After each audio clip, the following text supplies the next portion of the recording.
I think it's well known when the referees come here to referee matches, they like coming here because there's never any problems in the matches. Our players are never going to argue or dispute things, or so tends to spread into the other team because they look very silly if they're doing that. So you get good Premier League, which is high class matches, because there's no problem. No child or adult will be playing a team here. We've got 6 Yorkshire League teams, I think similar Metro, which is Leeds Metro. I run 5 of the Yorkshire League teams. Nobody will play in that if they don't behave. Simple as that, adult or child. And I only introduce the children when they're socially ready. They may be playing ready, but they've got to be socially ready as well. So how do you teach self-discipline from a coaching perspective? Probably frighten them to begin with, and then once you've got the discipline in place, they appreciate it, I think. The kids, they all want to be good, and they realise practice properly. One practising badly can ruin it for everybody, or be stupid. That's the problem, isn't it? You'll need one bad apple, and it does. I learned that when I was teaching. You have a lovely class of kids. If you got one troublemaker, it disturbed everything. You spend all your time on the troublemaker when it should be with the good kids. So I get rid of troublemakers if I can. Try not to. So when people want to come from abroad, which they do a lot, I always try and get a character reference or know them so that they're not going to come in here and disturb. Like the 2 Indian kids are just gorgeous. The younger one there is the nicest kid I've ever met in my life.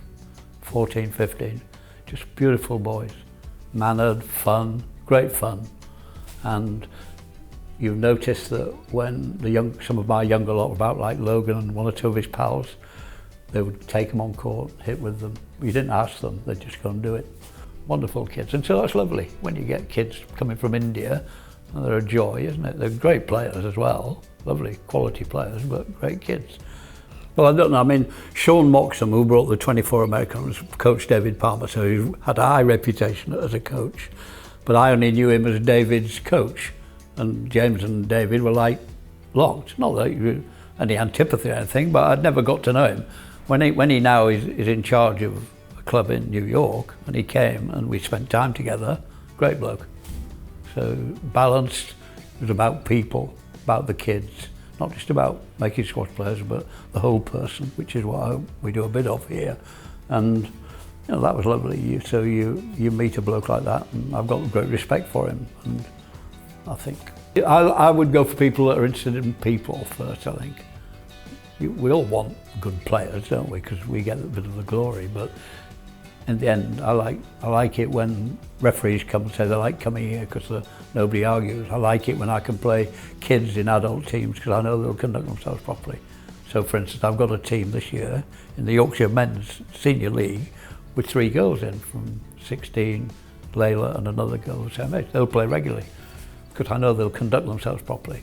That's when I put them in, not relative.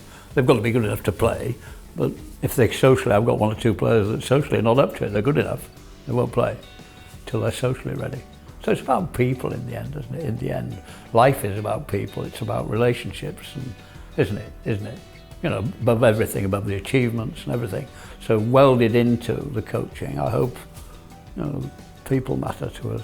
Well, we've got 60 kids in from less well-off schools around here, and hopefully help some of them, and that you do bond with them and form. I mean, one day they were going out and one little girl just put her arms around me and gave me a hug. That's all you need, isn't it? When you get, I don't know, when you're close with a player and they do something and you can like give them a hug around the back and say that was great, or you're proud of them or whatever. Those are lovely things that you get from it. And, I've been very lucky and privileged because you could go your whole life being a good coach. I'm not saying I am, but you could be and never meet a Lee Beachell or a James Willstrop. One of them was my own blooming son, for crikey. You can't help when you're in these things to, like some kids more than others, you develop special relationships. I would count I've got special relationships with a few people, and then they wouldn't be allowed to work with me unless that was working and the relationship wasn't good. They wouldn't be there because they're invited into those sessions. They're not like, they don't turn up randomly. They're told you may come at 4 o'clock on a Tuesday when I think they're ready or whatever. They've got to fit into the way I work, I think, and I think, be comfortable with that. If you want one-to-one coaching, clear off, it's all right by me. Doesn't bother me, but mine don't seem to want that. They come 4 or 5 times a week which they won't get one-to-one, will they? If they're paying 50 quid a go for one-to-one, could turn out to be quite an expensive business. Whereas mine can come 4 times, my good players could come, my young kids, and I've got some of the best 9 and 10-year-olds in the land, they can come 4 times a week, no problem.